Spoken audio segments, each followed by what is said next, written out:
Yo recuerdo los plantíos del tabaco en la colina, que los cubría la neblina y los bañaba el rocío. Era del gallo el cantillo, el reloj de mi señora, que iba al fogón a esa hora a preparar el sostén, que ella era del almacén una despalilladora.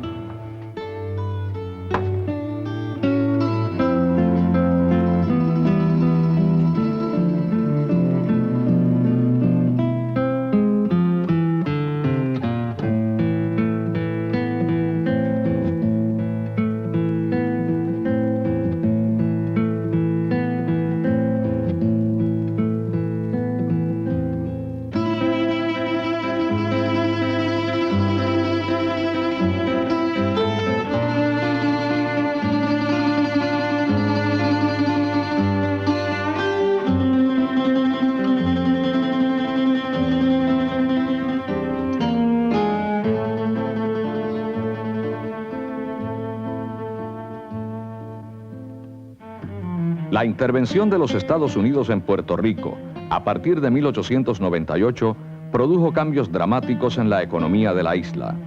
Esta se abrió por completo a la inversión del capital estadounidense y obtuvo un mayor acceso a su mercado.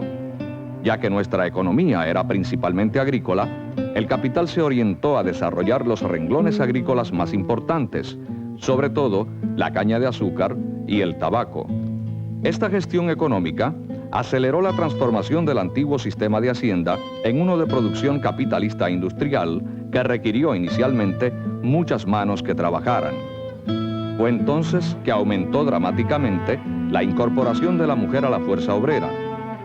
Para 1898, solo el 9.9% de la población femenina trabajaba por un salario. El 91% lo hacía en el servicio doméstico. 11 años más tarde, en 1910, el porcentaje de mujeres que laboraban fuera de sus hogares había aumentado a 21.7. Este aumento se debió principalmente al empleo de mujeres en la industria del tabaco, donde éstas llegaron a constituir el 53% de la fuerza trabajadora. Las mujeres trabajaban en la clasificación y el despalillado. La tarea de la despalilladora consistía en soltar la gavilla o atado de tabaco y extraer a cada hoja la sección más gruesa de la vena central, dejando unidas ambas bandas de la hoja por la vena central más fina. A continuación, extendía bien la hoja, la clasificaba y la colocaba en el libro, nombre que se daba al grupo de hojas correspondientes a una clase. Las despalilladoras de tabaco fueron el primer grupo significativo de mujeres puertorriqueñas que realizaron un trabajo asalariado ajeno a su rol tradicional en el hogar. Esto las colocó en situación similar a la del hombre en el proceso de producción, aunque fuera bajo las mismas condiciones de explotación económica. De colaboradora en la lucha por la subsistencia en la finca y el hogar, la mujer pasó a ser compañera en la lucha por mejores condiciones de trabajo y de salario. Aunque esta industria era la que mejor pagaba, la mujer ganaba menos que el hombre que trabajaba en la fabricación de cigarros. Sin embargo, ganaba más que el hombre que trabajaba de peón en las fincas. Estos salarios fueron logros de la militancia sindical, pues fue en la manufactura del tabaco donde más combatividad y huelga se dieron en los comienzos del movimiento obrero. La independencia económica hizo a las despalilladoras más activas en la dirección de la vida familiar y en muchos casos completamente autosuficientes. El tabaco, conocido científicamente como Nicotiana tabacum, es una planta oriunda de América. Los indios americanos la usaban en ceremonias religiosas y como medicamento. A mediados del siglo XVI, la planta fue llevada a Europa, de donde pasó al resto del mundo. El hábito de fumar, sin embargo, fue prohibido por la Iglesia y algunos gobernantes. En 1608, España prohibió el cultivo en sus colonias. El comercio del tabaco se mantuvo de contrabando hasta que en 1614 el rey Felipe III autorizó por decreto real el cultivo con fines comerciales. En Puerto Rico, la producción de tabaco permaneció a la saga de la caña y el café hasta finales del siglo XIX. En 1899, solo el 1% de la tierra cultivada se dedicaba al tabaco, mientras que el 15% se dedicaba a la caña y el 41% al café. En ese mismo año se estableció la Puerto Rican American Tobacco Company, que 3 años más tarde formaría lo que se llamó la Colectiva, junto con la Puerto Rico Leaf Tobacco Company. Para 1916, ya el tabaco ocupaba el segundo lugar después de la caña en las exportaciones, posición que ocupó hasta 1931. En el año de 1927 se registró la mayor cosecha de tabaco en la historia, con una producción de 50 millones de libras. En 1932, año de la no siembra, talas, semilleros y ranchos fueron destruidos en un intento de aumentar el precio y la producción bajó a 6 millones. La depresión de Estados Unidos también afectó a la industria tabacalera esos años. En 1934, un grupo de cosecheros se reunió para fundar la Puerto Rico Tobacco Marketing Cooperative Association. Esta cooperativa estableció locales para almacenar y procesar tabaco en los principales centros tabacaleros. En 1938, la producción aumentó dramáticamente a 44 millones de libras, pero al año siguiente disminuyó a 13. Cambios en el gusto del consumidor, que pasó a preferir el cigarrillo al tabaco, y el cese de fabricación de cigarrillos nativos mermaron la demanda por tabaco puertorriqueño. En la década del 50, el programa de industrialización desplazó a la agricultura como corazón de la economía. El alza en el nivel de vida encareció la producción de tabaco. Luego del rompimiento de relaciones políticas y comerciales entre Cuba y Estados Unidos, un grupo de cosecheros cubanos se trasladó a Centro y Suramérica para producir un tabaco tipo cubano, más barato que el de Puerto Rico. En 1962 terminó el despalillado a nivel industrial. No obstante, en 1984 todavía se cultiva tabaco en Puerto Rico, aunque en muy pequeña escala. El tabaco se siembra en suelo fértil, bien labrado y de buen desagüe, protegido de vientos fríos y expuesto al sol. Se cultiva principalmente en la región central de este a oeste, desde Las Piedras hasta Utuado. La temporada de producción de tabaco comienza en los meses de agosto y septiembre, cuando se preparan los semilleros.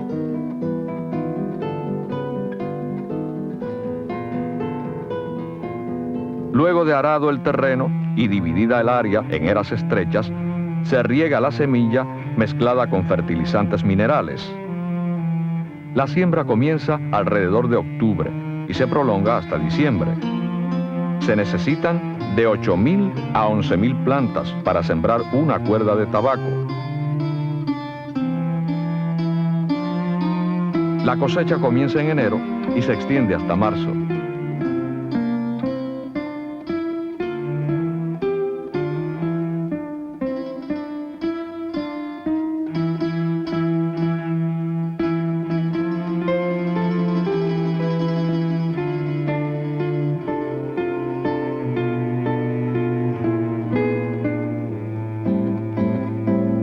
Más tarde, el tabaco pasa a curarse en el rancho.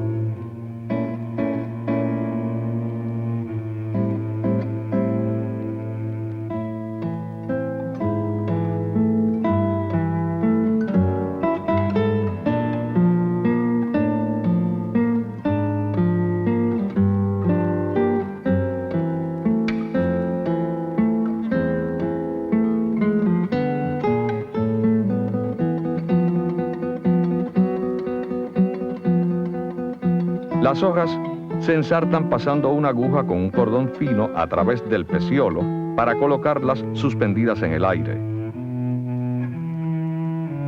En este proceso se elimina del 75 al 80% del agua que contiene el tabaco verde. Ya seco, el tabaco se trae al almacén en el pueblo.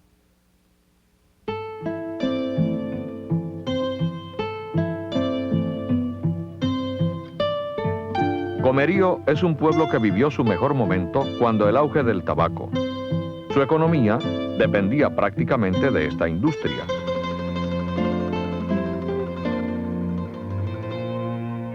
Había en el pueblo dos grandes talleres, el de la cooperativa Tobacco Marketing y el de refractor Luis Rivera, además de otros talleres pequeños.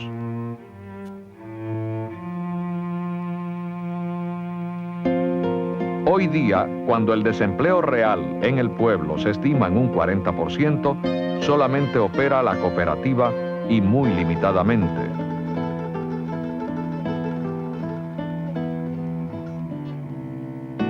Se recibe el tabaco y primero se pesa.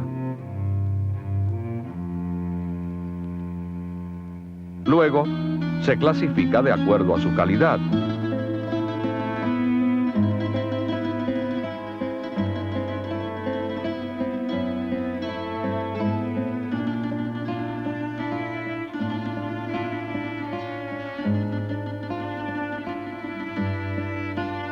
Más adelante, se forman grandes estivas para el riguroso proceso de fermentación que dura 2 meses.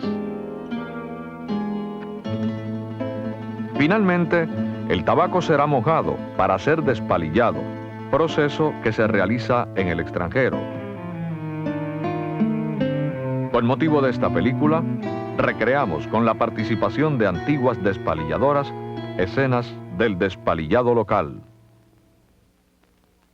Casillas así que en línea, entonces una línea de mujeres a un lado, otra línea de mujeres en otro lado, entonces había unas mesas, entonces uno se sentaba en una silla, entonces uno despalillaba el tabaco y lo ponía, entonces ahí iba una revisadora y lo cogía y lo empacaban. Don Manolo, que prenda el radio.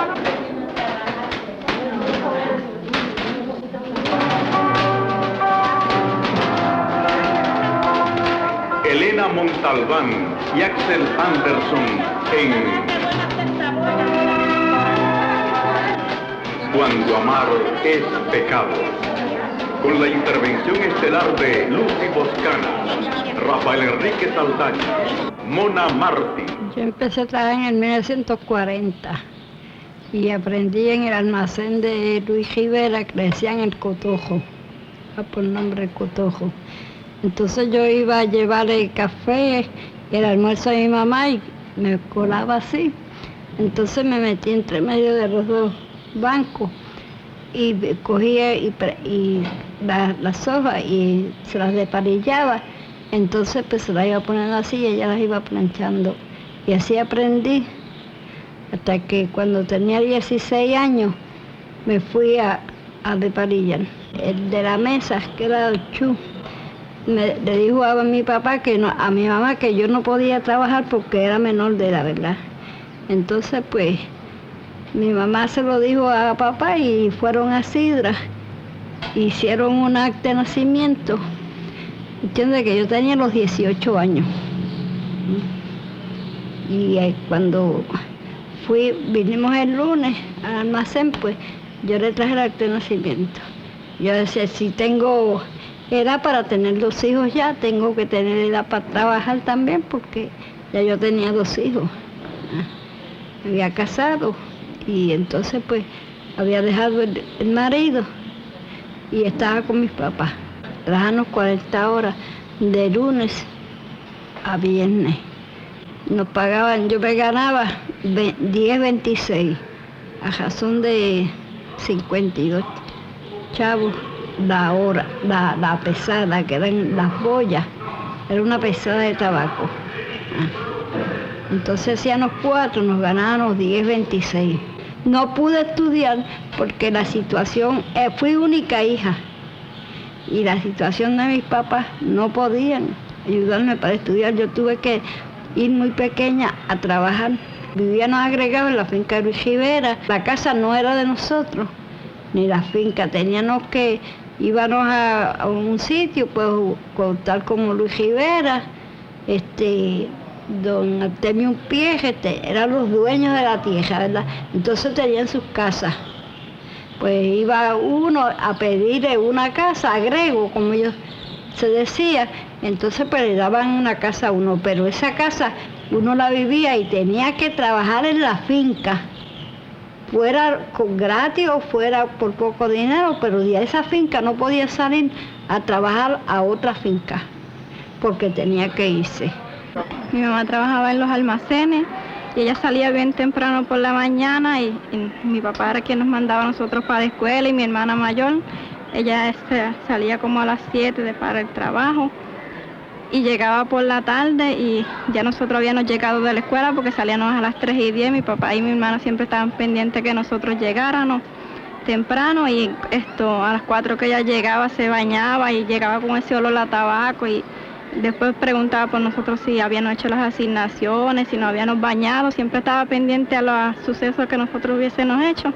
Para ese entonces yo no me daba cuenta porque yo estaba muy pequeña, el sacrificio que ella estaba haciendo, trabajando así en ese sitio y ahora que yo pongo a recordarme cómo ella llegaba y en la situación que nosotros estábamos, pues un sacrificio que ella hacía trabajando así, ahora que estoy grande, pues es que yo me doy cuenta de cómo ella era y cómo ella se portaba y los sacrificios que hacía trabajando en ese sitio así.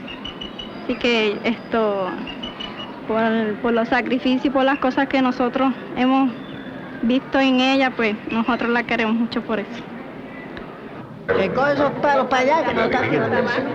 Sí, ya mismo los recojo. Que tú no lo sabes, que el marido se fue para el monte. Muchacha sí se fue el viernes pasado. Mira, que tú no lo sabes. Fíjate si ella está enferma y de ese cuadro de hijos hasta sin compra. Pues sí, me levantaba a las 4 de la mañana. Hacía una foca con gas. Le ponía así cogía un papel, le hacía un tapón. Se lo ponía y con esa foca me alumbraba todo el camino. Hasta que llegaba a la carretera a coger la guagua que pasaba a las 6 de la mañana. Oye, Juan, ¿cuántas bolas tú piensas hacer hoy? 4. Ay, si Dios permite la Virgen, yo voy a trabajar para 4. Yo 4. La tarea que son 4. 4. Si Dios quiere la Virgen, ¿ves? Prenda Dios por delante. Ya vamos llegando, ya vamos cerquita. Ya te ves las luces de la lomita. Ya te ves las luces de esta lomita. Vamos a llevarle una parandita al compadre Pello y la coma Marita. Al compadre Pello y la coma Marita. Vamos a cantar los cajeteros, vamos. Ese día yo me levanté temprano. Y bien acá de la casa donde hay un llano, siento a aquella persona, un hombre, pues clavando estacas. Pero entonces la foca, yo dije, ese es Don Chu que estamos dando la cabeza a las 5 de la mañana. Pues cuando cogí, lo oía él clavando la estaca y lo oía acochando la GS. Entonces cuando cogí el camino, que era bien lejano, que salí de ese trayecto, de ese pasto, para coger para la otra maleza, pues sigue esa foca. Oh. Pero sigue andando, no me dio miedo. Sigue andando. Cuando iba un poco bien abajo, siento que me tiran aquel latón de agua y lo sentí como cuando tú botas un latón de agua por la ventana. Entonces pues, cuando siento que tira ese latón de agua por la ventana, pasé así por el bosque, para coger para abajo, llegando a la carretera. Negro, le meto fuego a esas patas. Y patas para que te quede. Entonces me dio un poquito de grima. Le digo, don Pedro, espere, venga, vengo, vamos a apurar que el mundo. Me dice, ¿qué te pasa? Y dije, muchacho, Dios. Me metieron los mochos en el camino y vengo con las patitas que altas. Y ellos se echaron a reír, la guagua que venía llena. Fue en el 1952 que llegué por primera vez a Comerío para trabajar allí como sacerdote en esta comarca, un pueblo precioso,